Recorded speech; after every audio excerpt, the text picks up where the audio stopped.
Good afternoon, everyone, and welcome to today's session on deep learning. Jeannie ma'am, I have given you the right so that we can start. Okay, thank you. Welcome. Good afternoon, everyone. Today we'll discuss RNN, recurrent neural network, the practical how we can implement RNN. So you know that RNN are used for mostly time series analysis, right? It has many applications where we require data from the previous inputs also, not from just the last input, but from the previous inputs also. Right? For example, there is a Google Translator, right? And there are, for example, we are supposed to provide the subtitles to any video, right? And there is stock price prediction problem. So all these problems can be solved easily using recurrent neural network. But recurrent neural network, there is a problem in recurrent neural network that it suffers from short-term memory. That is, for example, if a sequence is very long, then while taking the information from the initial layers, like for example, when you are training your RNN model, uh, while back propagating your weights, the weights gets it gets so minimized that the initial layers are not able to learn properly, right? That is known as a short-term memory problem. So due to what we have a vanishing gradient problem. That is there are two problems in the recurrent neural network. One is vanishing gradient and other one is the exploding gradient problem. So exploding gradient is just opposite. That is, if weights are very high, then when we multiply those weights along the layers, so it gets very high and we are not able to learn properly. And similarly, there is a vanishing gradient problem that is present in the RNN. So it suffers from a short-term memory problem. That is, if a sequence is quite long, then when you carry your information to the earliest timestamps, right? Like for example, if you want to process a paragraph, right? From the paragraph of the text, you want to do some predictions. So RNN will leave out some important information from the beginning of the paragraph, right? That may be important. So that is a major issue here. So while back propagating, sorry, RNN suffers from the vanishing gradient problem. So what gradient here means? Gradient are the neural network weights that back propagate while our RNN learns. So the vanishing gradient problem occurs when the gradient becomes very small as they propagate back through time. So when the gradients will be very small, it will not contribute much to the learning, right? So if they are not contributing much to the learning, so we will not be able to carry forward some information from the initial layer, right? So the initial layers will get the smaller update and there will be no proper learning. It means it feels like the system has stopped learning from the earlier layers, right? So to solve this vanishing gradient problem, there are LSTMs, long short-term memory, that solves this RNN problem, that is a vanishing gradient problem. They have an internal mechanism of gates. There are three different types of gates that are present inside that helps you to regulate the information flow. That is, these gates learn which data in the sequence is more important as compared to other data. For example, like suppose you have a paragraph. In that paragraph, you want to review some, for example, there is a review of some movie. You want to tell whether it is positive or negative. So you will not read every word of it. You will take some words out of it, like the movie was awesome. So the awesome word is important. Yes, I'm not showing presentation right now. I'm just explaining you the LSTM part. Then I'll show you the presentation, right? So where was I? Like in that case, all words are not important. Some words may not add to the information. So these gates can learn the data, learn from the data that which part is more important and which is less. So it keeps the data, so it keeps that information which is important and throws away rest of the information which it doesn't seem much importance to. it, right? So based on this, it can pass the relevant information down the chain of the sequence to make predictions. In this way, the unnecessary information will be removed and the vanishing gradient problem can be solved, right? So it learns from the relevant information and it forgets the non-relevant data. So that is why we will be implementing today LSTM, not simple RNN. Why? Because RNN suffers from the vanishing gradient problem, and we have the version with us that is better working as compared to RNN, that is the LSTM. That is why we are going to implement LSTM today, right? So this was a brief introduction about the LSTM. I'm not going into the architecture, but the main idea is that it solves the vanishing gradient problem with the help of certain gates, so that only the relevant information passed down to the layers when there are large number of timestamps, and we are not having the problem of early stopping, or that is the initial layers are not able to learn properly. So today we are going to implement LSTM for the stock price prediction problem, right? For example, in the stock price prediction, the stock price of the today just not only depends upon the last stock price, it may depends upon the stock prices of the previous month or 2 months or 3 months and other information also, right? So we cannot exactly tell you what the stock price would be tomorrow. Why? Because if anybody could, predict what is the stock price tomorrow, then everybody can invest in the stock price, right? So we cannot predict the price, but we can predict the trends in the stock price, like how the trend will change, whether the stock price, the price of the stock will increase in the near future, or it has a chances of decreasing in the near future, right? Or how much increase will be there. So we can expect that, but not exactly how much the price would be. So we are going to use this stock prediction problem for today. So I'll show you the data first.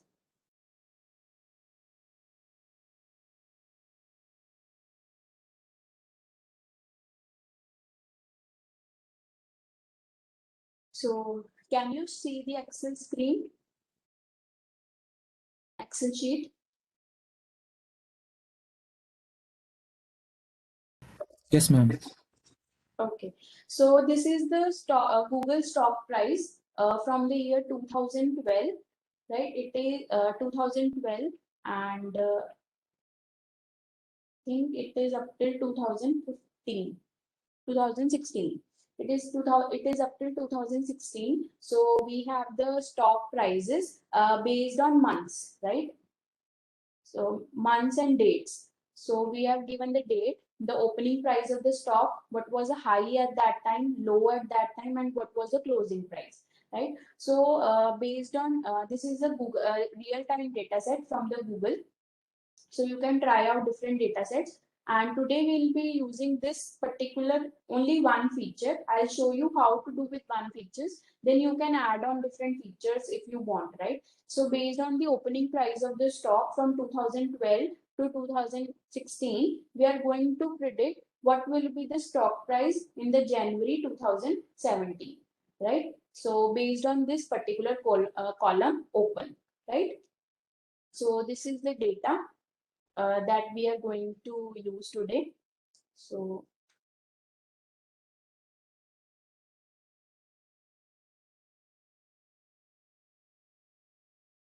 yes, so today I am going to implement in the Spider notebook. It is again from the Anaconda only. Like for example, we have done all our previous implementations in the Jupyter notebook, but today I am going to do in the Spider notebook. Why? Because here you will be able to see the variables easily. So it is very interactive. So when I am going to explain some of the information, it will be easier to visualize here. So you can implement it in Jupyter Notebook also, like you have done previously. Or if you want, you can use the Spider Notebook also, as I have used today, right? So it works same way. Here, just you will be able to easily visualize, right?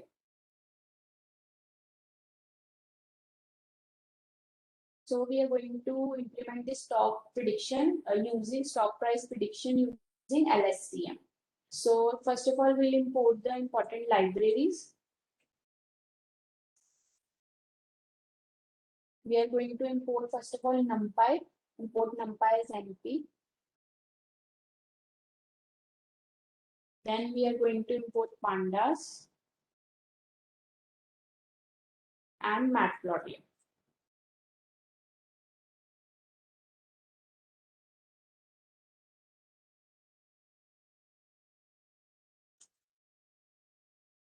Right, we have imported it. So I'm going to run this.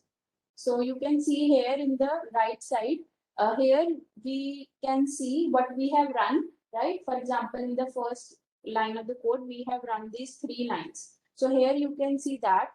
Here you can see the variable explorer where when we will add any variable that you can see on this side of the screen. Here you can see some of the help of the certain functions which we can use. You can see the help here if you want. And then here you can see the plots, different plots that are available. And rest we don't require other things. So these two things actually we use, a variable explorer and plots. So we can easily see the variables here. That is why I'm using Spider today. And here you can see what we have run. Right? We can run the complete file also, or we can run line by line also. Like for example, I have run today 3 lines here, right? So we have imported the library. Now we'll import our data set. So the data set for training purposes, first of all.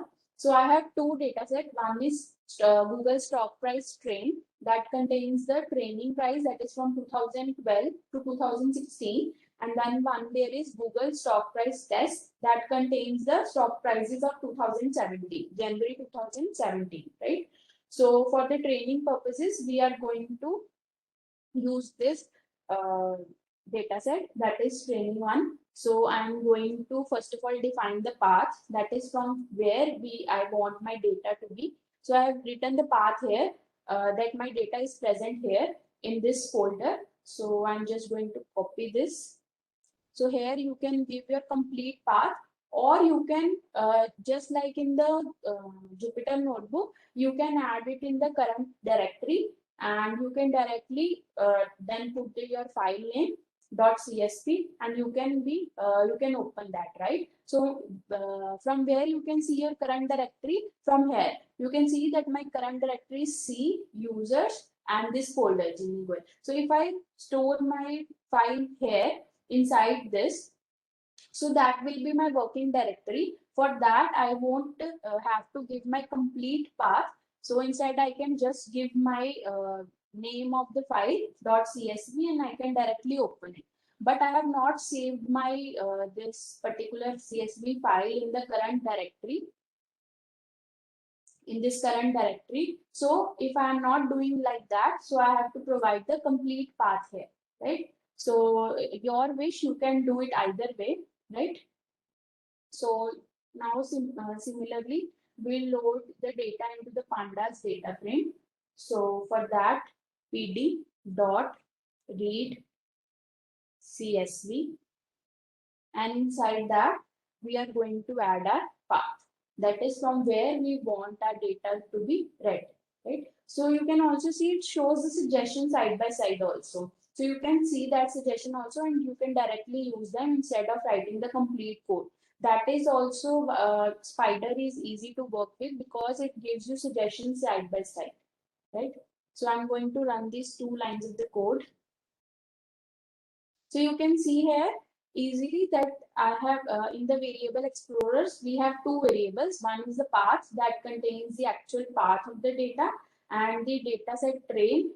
We have got our complete data set that I have shown you. So if we want to see the data set, we can directly click here, and you can see that data set has open pop up here. The dialog box has pop up, and you can easily visualize your data side by side working with it, right? That is why I'm working on Spider today. So you can see that we have date, the open column, high, low, close, and volume count, right? So you can see that we have our complete data set. So you can easily visualize your variables in this way. So I have defined my path, and I have got my complete data set. But now, as I told you, that I want to use only open column, right? And not all other columns. Based on only open column, I am going to show you, because then it becomes quite heavy. The program becomes quite heavy. So you will not be able to understand what I am doing. That is why I am going to do only on the one column.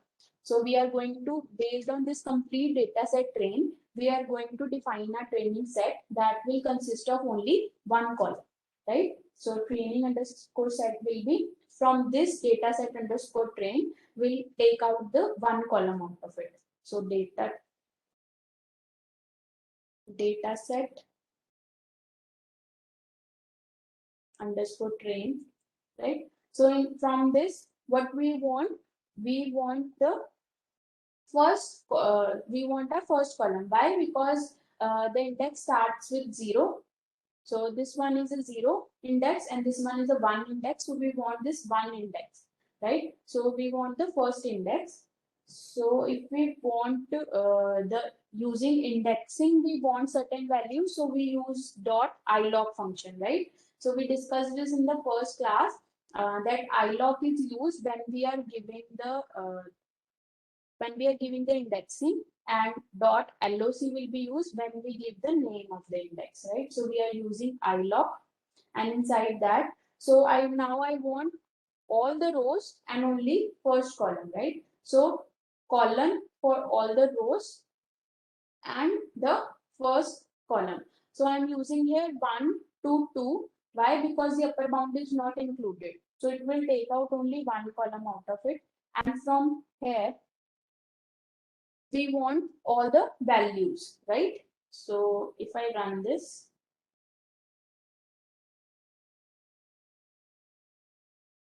so you can see, here our training set is an array of floating point values, right? So it contains 1 to 58 rows and only one column. So now you can easily visualize here.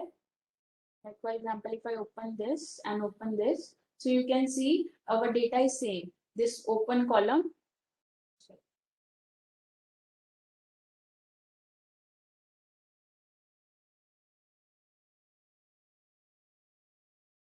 So you can see our data is same. That is, first is 325.25, then is 331.27, right? So we have our this open column here, right?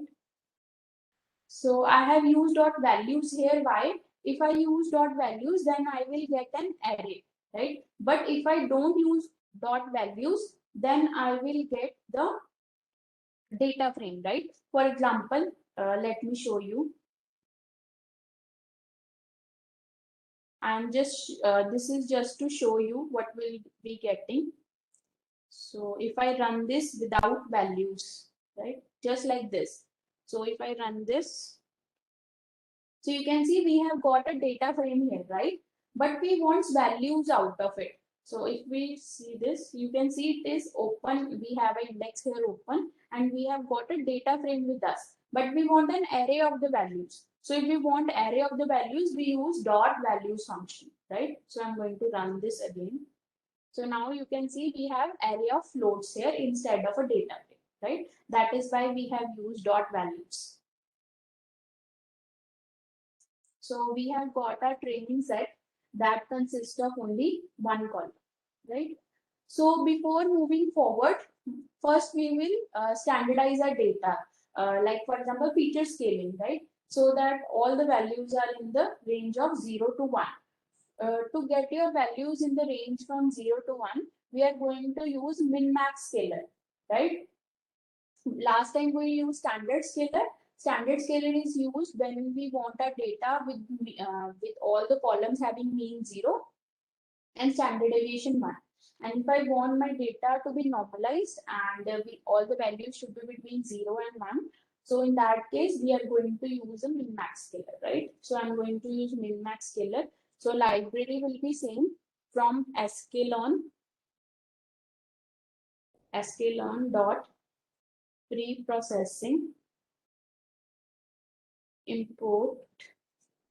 The library name is min-max. Now you can see it shows you the options also, right? So you can choose different options that are available. So I'm going to use this min-max scaler. So first of all, we'll create an object of this.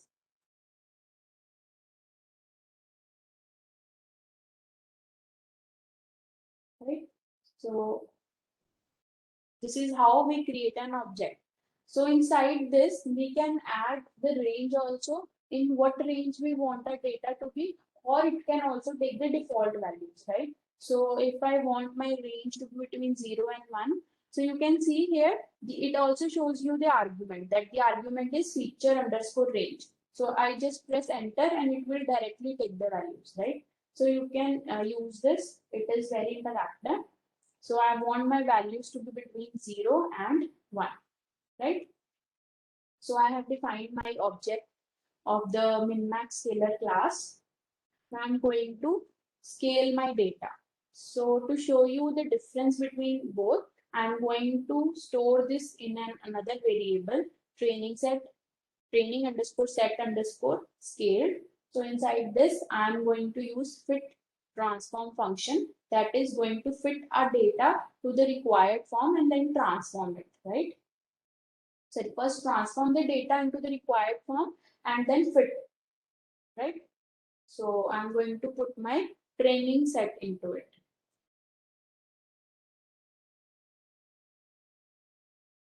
So you can see I have done this. So if I run these 3 lines of the code, so we have got our training set scale values, and this was the original training set. So you can see that all the values are in the range from 0 till 1. So you can see the values here, right? So all the values have been scaled between 0 and 1. So you can use min-max scalar if you want your values to be normalized and in between the range from 0 to 1. So I have now scaled my data, and now I am going to create this input data in the form that RNN requires, right? So you know that in recurrent neural network, the predictions are not based on the last input. These are based on the timestamps, right? We have different timestamps and it takes input from all those timestamps, and based on all those values, it gives us the prediction, right? So we have to create our data in the form of timestamps so that we can give it to the RNN. So RNN requires certain type of special type of input that we are going to create first. So for that, we now what we want our X train values and Y train values, right? So X train values will be the feature that we are going to give in the form of timestamps, and Y train will normally Y train contains the labels, right? If there is a classification problems, our labels would be 1 and 0. But now this is a regression problem. We are predicting the price, right? Stock price. So Y value will also contain some particular stock price, right? So we want X train and Y train. So we are going to define 2 empty lists, one for X train and one for Y train.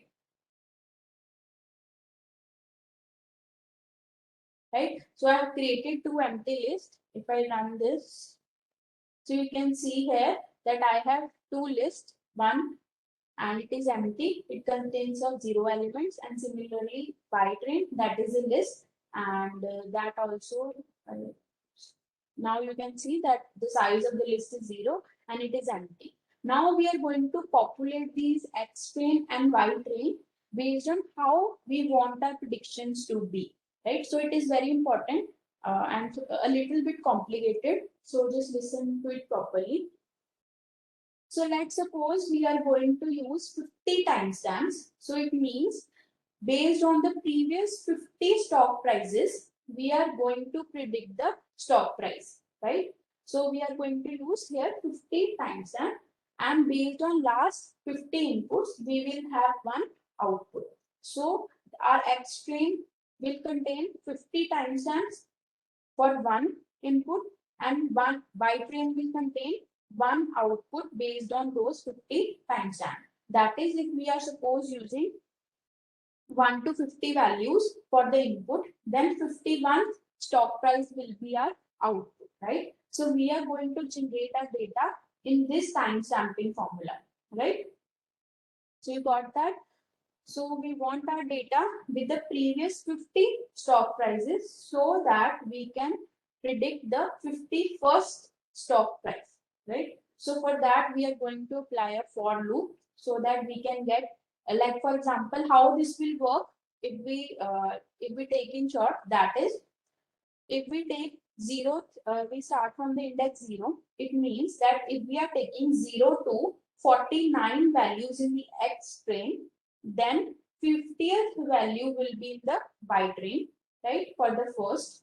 Next, we'll have from timestamp 2 to timestamp, 1 to timestamp 50. Then we'll have 51st item in the Y train. Similarly, if we had 2 to 51, right? Then 51st item will be in the Y train, right? So we for this we have to apply the loop, right? That is, for example, 1 to 49, then Y train will have 50th value, then 2 to 50, Y train will have 51 value, right? So we are going to apply a loop. So for I in range, right? So we have to define the range. Now, so now we are taking the 50 previous values, right? So it means if I want my Y train to take the current value, then the range would start from 50, right? Because the 0 to 49 will be the previous timestamp values. So we are going to start a range from 50 till we want to go till end of the data, right? So that the last point would be 1258, right? So that is 1258 value will be in the Y. So 1 2 by 1258 you can see that there are total number of 1258 rows, right? So 1258. So this way we have defined the range. So you got this how we have defined the range, that is we want the data with the 50 previous timestamps, right? If we want suppose 30 previous timestamp, it means we want our data from 0 to 29 and 30th value should be in the Y train. So we'll start from 30, right? So that is why we have written here 50 to 1258. I hope this is clear. Now we are going to populate our X train and Y train list, right? So for that, X underscore train, we want to populate this X underscore train. Now to add values in the list, we use dot append function so that values are added at the end of the list. So we are going to use this X train dot append function. So inside this, we are going to populate the values. Now from where we want our values to be populated? From this training set scaled data, right, which we have scaled. So training underscore set underscore scale. So from this we want our values to be added, right? So we have written this. Now this is important how we are going to add the values. Now for example, if we want 50th value in the Y train, it means I have to take 0 to 49 values in the X train, right? So how we'll get if our I is starting from 50, so how I'm going to get the 0th value? I minus 50. So I want my I minus 50th row till I want, sorry, yes, I minus 50 till I. Why we are writing I here instead of I minus 1? Why? Because I is not included. The upper bound is not included. So this is how we are going to take our 50 timestamps. And we are taking this from only, there is only one column which is present as 0 index. So comma 0, right? So this is how we are going to populate our X train. Now side by side we are going to populate our Y train also. So Y train dot append, right? So this is also we are taking from the training set scaled only, right? Because we are predicting the values. So training set underscore scaled. So from this we want now we have taken I minus 50 to I values, that is from 0 to 49th value. Now y will contain the 50th value. So it will contain the I value, right? So we are going to I, only one value we are going to take with the 50 times chance, and from which column we are taking 0th column, right? So this is how we are going to populate our Y train. So this will continue till we reach the end of the row. So this is our loop that will populate the X train and the Y train. So if I run this, right? So we have got, you can see here, so we have got the arrays, right? So if I, that is the first element contains the 50 timestamp, then the second element also contains the 50 timestamp, third also 50 timestamp, until it goes till the last, right? So if I open this further, you can see that I have 50 values, right? So that is why we are using spider here. You can see inside it very clearly how these values are populated, right? So you can see that inside a list, we have list of arrays, and inside each array, we have 50 previous timestamps, right? So we have got our X train and Y train. Now we want this X train to be represented properly. That is, we can directly use it. For that, we are going to use X train is equal to, that is, instead of list, we'll convert this into array, right? So that all the values in the arrays are properly visible. So inside this, I'm going to take X train and I'm going to convert it into the array, right? So you can see here the type is list. Now I will convert it into the array. If I run this, now you can see our X train has changed from list to array of flows, right? So if I open this, now you can see that we have, the first was containing the 50 timestamps, right? So you can see the 50 timestamps are like this. So it is 0 to 49, so 50 timestamps. And for the first instance, then 50 timestamps. For the second instance, then 50 timestamps, and so on till the end, right? So we have got our data in the desired form. Similarly, Y train is also list. If you open this, so it is also a list. Now we want it to be array. So we'll convert it into the array. So Y train is equal to np dot array Y train, right? So if I run this, so Y train has also changed it into the array values, right? So if I show you how we have taken these values. So let me show you this. So you can see here, it was our original data, that is training set underscore scale. This is the X train that we have got, and this is the Y train value based on this X train, right? So let's compare. So you can see this first value, 0 to 49's value should be in the timestamp, right? So you can see here 0.085, same. Next is 0.09. So it is 0.09. So if we go till end, right, 49th value. So if I see here the 49th value, yes, you can see here it is 0.0506, and here it is also this. So you can see here same. So if we are predicting from 0 to 49, then 50th value should be in the Y train. So you can see our 50th value in the Y train is also matching, right? So we have got a desired value. So what would be the next? So next we'll start from,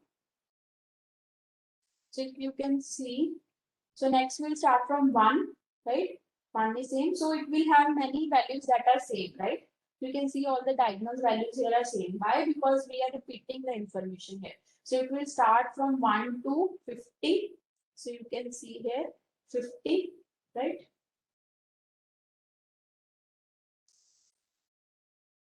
Yes, here. So you can see our values are matching, and the 51st value will match with this first one, right? So it means we have got our data correctly.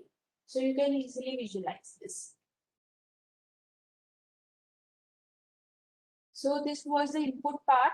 it was quite different from the rest of the others. Why? Because here we want our data in the form of timestamps. Now, one more thing is left with the processing of the data. That is, the RNN takes data in the form of a 3D, three inputs. That is, one, there will be a timestamps, right? And one, there will be the number of rows. And you can suppose visualize in the 3D that this we are using only one feature, right? Suppose we have a second feature also. So it will be, you can see, like for example, there is an Excel sheet in the front that contains the first column, and then in the background, it will have another Excel sheet. Like for example, I'm giving just example I'm giving you that it will have another Excel sheet that will contain the another feature. That is, for example, close or something like that. Okay, right? So you can add as many features as you want. So we are only using the one. So the 3D part will be a 1, right?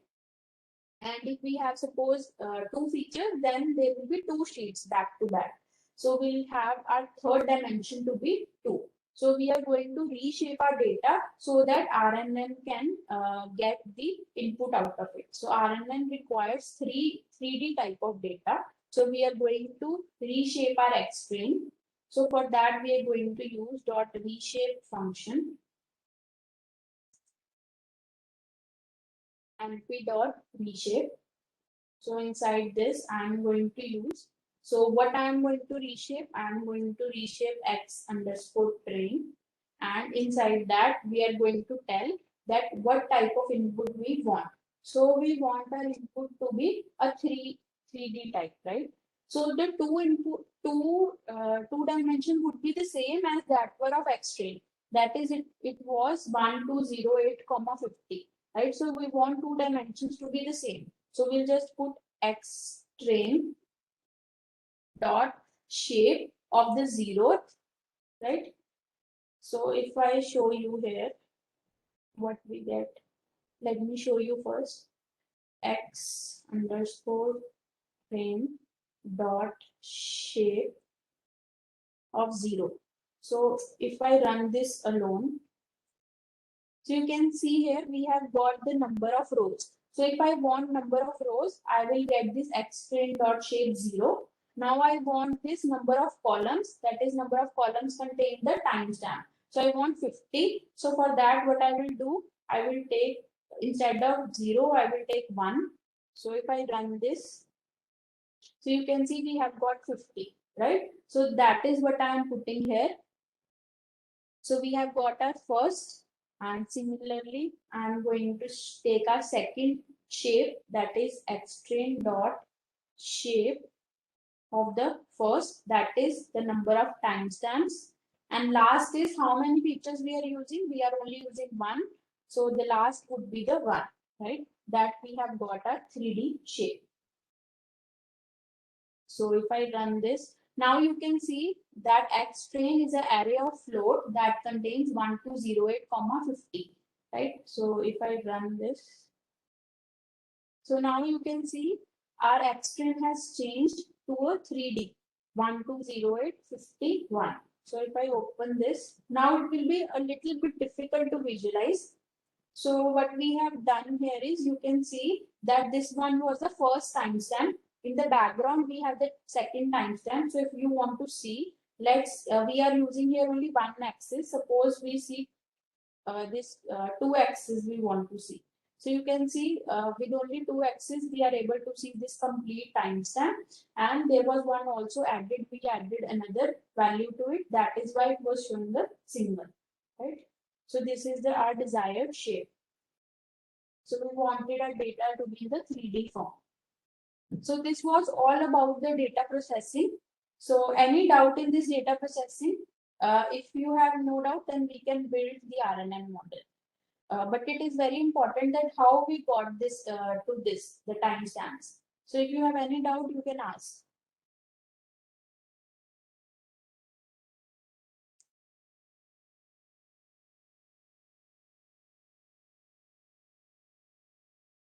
So no doubts. If you are not replying, it means no doubts.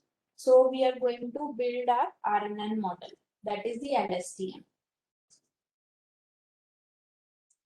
right?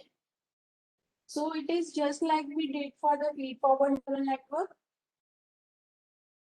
So we converted it into a 3D type because RNN requires the data to be in this form. Why? Because we are here using only one feature. That is why it won't make sense, right? But suppose if we are using more than one feature, suppose if we want to use two features, so how will you accommodate those two features? So for that you will add another dimension, right?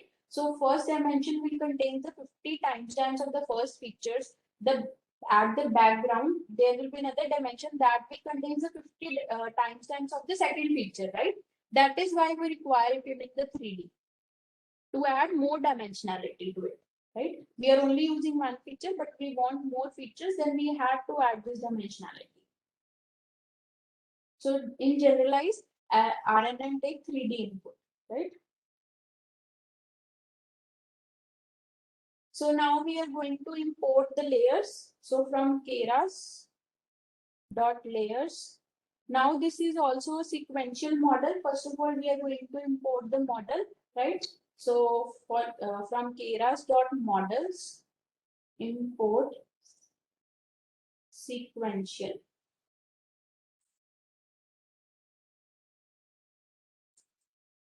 right? So this is for our model. So we are going to define our model is equal to sequential, right? So if I run this first, we are importing the library. So you can see here it's still running. Yes, now it is completed. So we have imported our sequential library and we have created a model that will be a sequential model, right? And it is empty. We have not added any layers yet. So we are going to add some. First of all, now we are building LSTM model. So we are going to add the LSTM layers into it, right? So from Keras dot layers import LSTM. So we are going to import this LSTM library. So if I run this, so we have added this library and now I am going to add the layers to it, right? So let's add the first LSTM layer. So for that we will use this model dot add function, right? As we did in the Jupyter notebook, model dot add. So inside this, in the feed-forward neural network, we added a dense layer, right? And in the CNN, we added a con2D layer, that is convolution layer or max pooling 2D layer, right? So here we are going to add the LSTM layer. So now this LSTM also contains certain inputs that we are going to give. So first of all, the first input will be the number of neurons we want in the hidden layer, right? Like we did in the CNN also. So let's take the number of hidden neurons to be 64. So you can take any number of neurons you want. You can try out different values and then you can run out. So here you can also see that it has given us a guide that what type of arguments it is requiring, right? For example, you can see here that if there is no value given, that means that argument is necessary to give. Like for example, units has no value given to it, so we have to give the value, right? And activation by default is STANH, and if we want our activation to change, so then we can change it to any activation that we want, right? Similarly, recurrent activation is given sigmoid, right? So there are many values. You can change it and try different things out of it. So we are going to use one simple. So we are going to give the units at 64. And now there is one important argument here. You can see this one, return sequences. So why we want return sequences? Let me write first, return underscore sequences. Now by default it is false and we are going to true. You can see here it was showing. So you can see here by default the return sequences values is false, but we want here to be true. Why we want to be true? Why we want it to be true? Because we are adding multiple layers to it. For example, if I am using only one layer of LSTM, I don't want to return the sequence to be given into the second LSTM layer, right? So in that case, the return sequence will be by default false. But if I want multiple layers, it means I want it to return the sequence that it has generated, and then that sequence will be passed on to the next layer, right? So if I want to add another layer, so I want the output of the previous sequence to be made as input to the second layer. So for that case, return sequences will be true, right? So if you want to add another layer, always you have to add return sequences is equal to true. Otherwise, it will not return the output for the next layer, right? And the last thing we are going to give is the input shape, that is a shape of the data. So the shape of data here it requires it the two arguments it is requiring. So timestamps it will we have to give the timestamps to it and the dimensionality to it, that is number of features. Number of rows it will get it by default itself, right? So from the input we are giving by, because at one time it is going to take only one sequence. So one sequence consists of 50 timestamps. That is why we wanted to give the shape of the time sequence, that is a 50 timestamp, and it is also taking the dimensionality into account, so 1. So for the first sequence, it will take like this. Similarly, for the second sequence, so it will go till end by default. So we don't want to give the number of rows. We just want to give the timestamps to it and the dimensionality to it. So for that, similar to the way we did xstring dot shape. So which shape we want? We want our first shape, that is the timestamps one, right? And comma the dimensionality, that is 1, right? So this is how we are going to add our layer, right? So these are the three inputs that we are going to give to our LSTM layer. So if I run this, so it may take some time on the system. Why? Because it is a heavy. So we have added the LSTM layer with that consists of 64 neurons in the hidden layer, and the return sequence is equal to true. It means now it is expecting another layer, right? And the input shape is equal to the shape of the timestamps and the dimensionality that we have given as input, right? So this is the way we have added the LSTM layer, like we did in the feed-forward neural network as well as in the convolution neural network. So I'm going to add, let's add another layer to it. So for that, I'm just going to copy paste this. So now we require the number of neurons in the hidden layer, right? So you can change this number or you can keep it like that. Now, if I am adding another layer, then we have to keep this return sequences true. Otherwise, we are not. We are going to just delete it, or we can set it as false. But by default, it is also false, and we do not require the input shape now, right? So we are going to delete this, right? So in this way, we have added another layer, right? So if I run this, we require one more bracket here.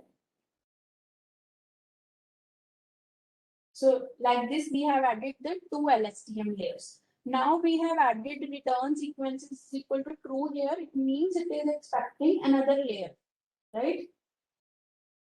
So for that, I'm going to add one more layer to it. So you can add as many layers as you want, as many deeper network you want to create, you can add the layers. Now I'm going to add just 3 layers. So it means now it does not require to return the sequence. So I'm just going to delete this. And just like that, we can add a third layer. Right? So we have added the 3 LSTM layers to it. Now, after the LSTM layers, we are going to add the output layer, right? So we have the input layers that we want, all the LSTM layers. Now we want our output layer. So output layer is always a dense layer, right?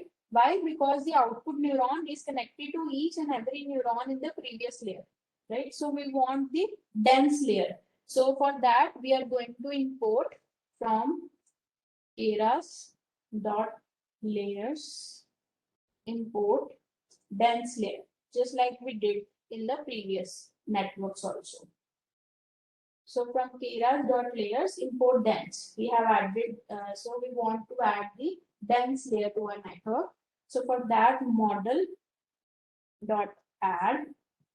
So we are adding another layer. Now this layer is a dense layer. So for dense layer, we want to give the output number of neurons in the output layer. So how many neurons will be there? We want to predict only one value, right?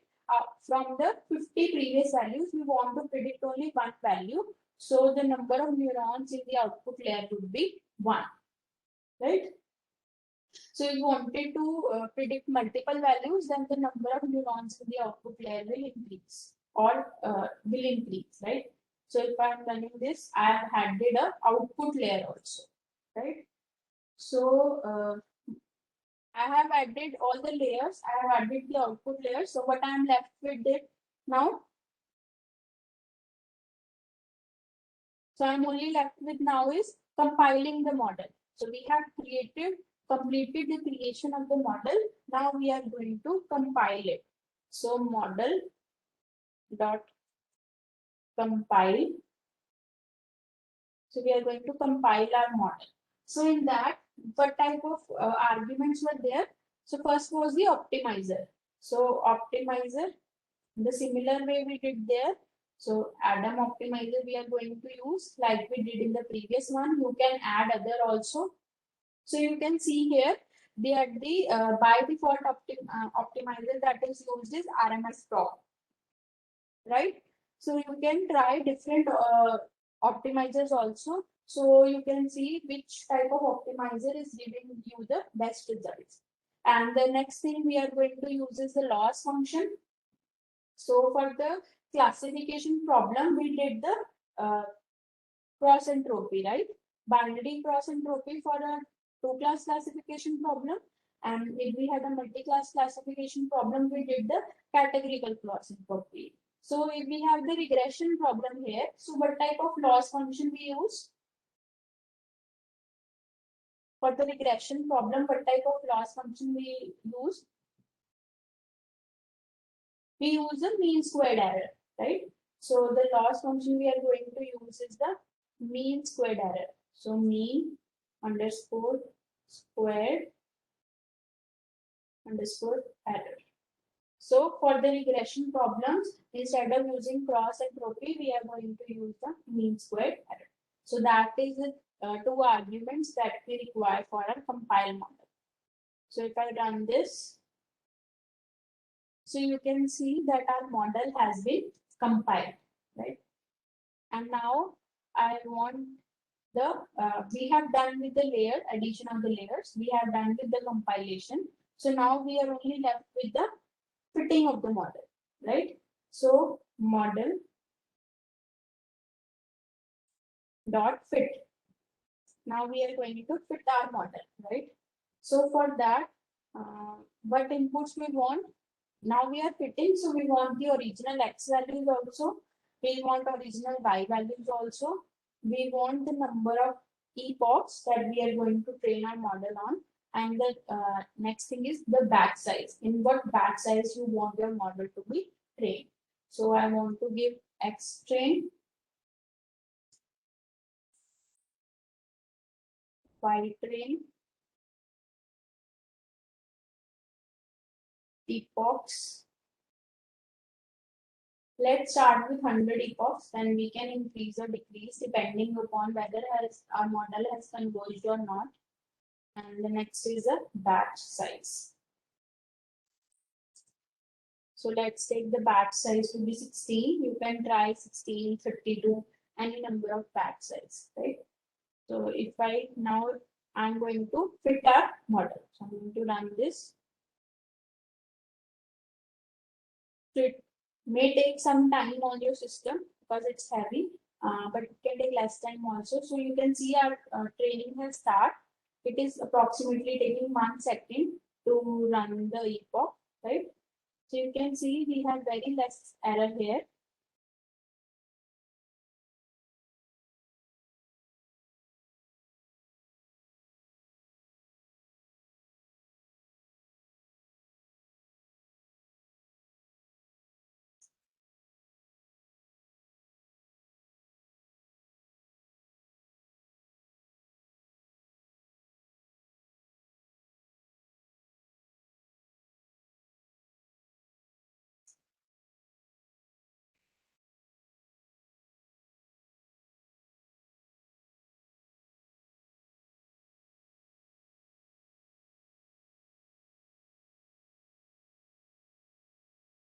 So our model has trained.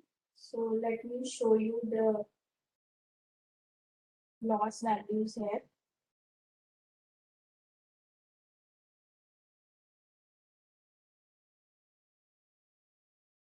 So initially it has a loss of 0.0172. So it may be the case that our model is underfitting or overfitting. So we are going to check that also. So how we can avoid that, we can do that also. So for simple, with the three LSTM layer, one output layer. So we have our loss as 0.01. As you can see with the with the increase in the epochs, the our loss has decreased from 0.0172 to 0.0017 and then 0.0016, 14 and 13. You can see then it has gone very low, like 0.00008, right? So our model is learning and the loss is decreasing, right? So you can train on n number of epochs like this, right? So we can add more number of layers to it. So we'll see whether the model has overfit or not, so that we can improve our LSTM model, right? So now we are left with the two things. That is, we want to predict on the test set and see how well the predictions are done. So we are left with predictions and visualization. That will also take, that is also quite different in case of RNN as compared to the feed-forward neural network and convolution neural network. So we are going to cover that tomorrow, right? So because it will also take time like this, the way we have created the input, we are also supposed to create an output also. So we are going to cover that tomorrow. So today we are going to fit the model. Tomorrow we'll see whether the model has overfit or not. So how we can reduce the overfitting, the visualizations and the predictions. So if you have any doubt till here, you can ask.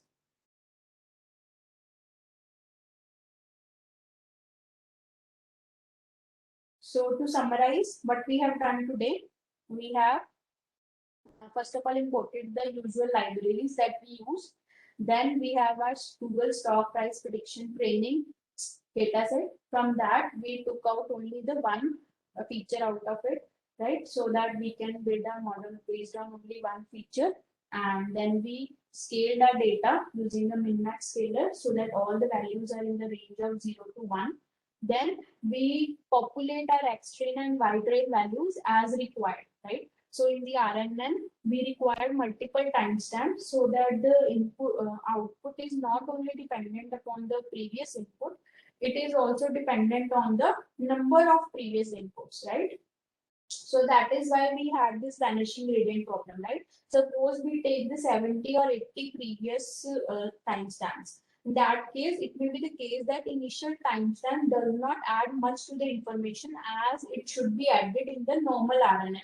That is why we have implemented LSTM here so that all the relevant information can be passed on to the learning and we get the better results as compared to the RNN. And similarly, we have populated the Y-train also, that is based on the previous 50 timestamps, we get the predicted value of the 51st stock price, right?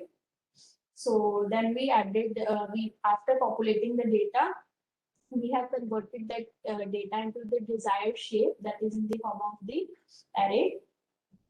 Then I have told you the reshaping of the array, why it is important. So it requires 3D input so that we can increase the dimensionality of the data set also. So we are only considering one feature here, so that's why the third argument is 1. But if we want multiple features, then the first last argument would be depending upon the number of features. If we have n features, then the last value would be n. And after we have pre-processed our data in the required form, then we build the RNN model, which is simple. We have added the LSTM layers and then the dense layer for the output layer, and we have compiled and fitted our model. The only difference in the LSTM layer was this return sequences. So it is very important. If you want another layer and you want the previous input layer, the output of the previous layer to be fed as input to the next layer, so we have to use a return sequences is equal to true.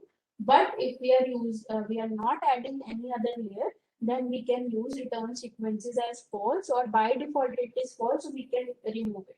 So if I wanted, suppose LSTM to contain only one single layer and one output layer, right? So in that case, return sequences initially will be false, and we will just add then dense layer and input shape here, and we are done with our model, right? So this is the RNN till fitting. The testing part will do tomorrow. So any doubts?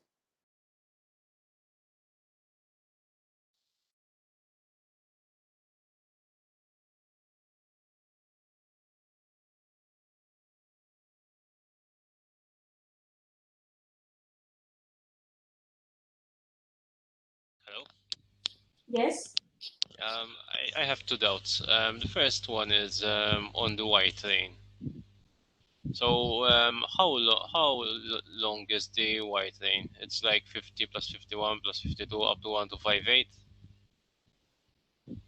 So it will be depending upon how many inputs we have, right?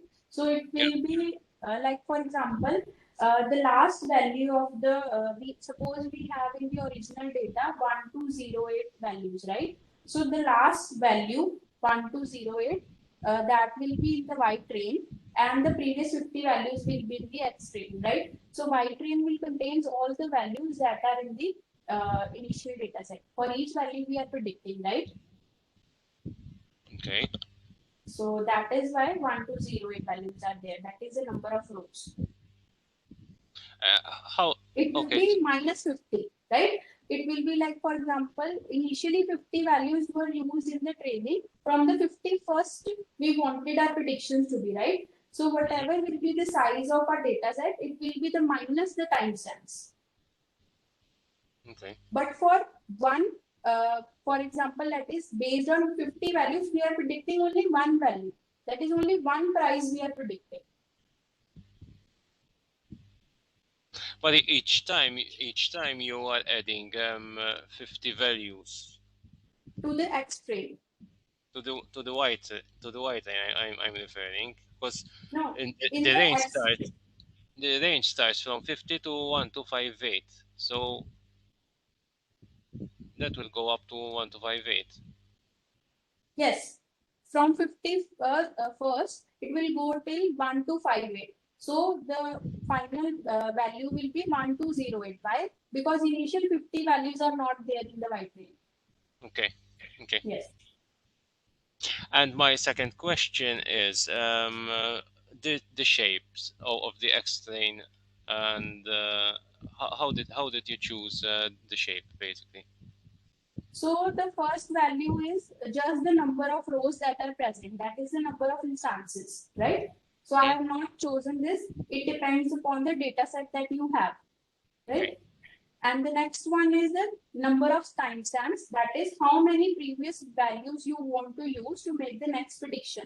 So this is up to you. How many values you want for the prediction. Suppose you have a complex structure and you want last 70 values. then you can say, take 70 timestamps also, no problem. Then inside this for loop, you will start from 70, right? Okay. Yes. And the third is the number of features we are going to use. So I have here chosen only one column, that is the open column. So that is why it is 1. So if you have multiple features, then the number of the third value will change, right, according to the number of features. So So you have that two is how features. this shape comes. What? So if you have two features, the last figure is 2. Is 2, yes. Yeah.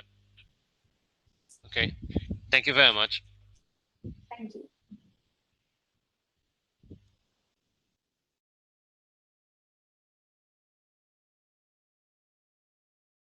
Yes, anybody else having any doubt?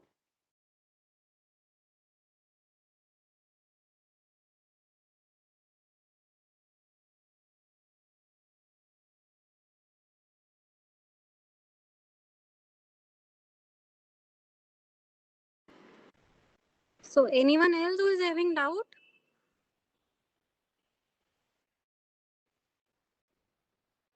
So ma'am, can we end the session if there are no lights? Yes.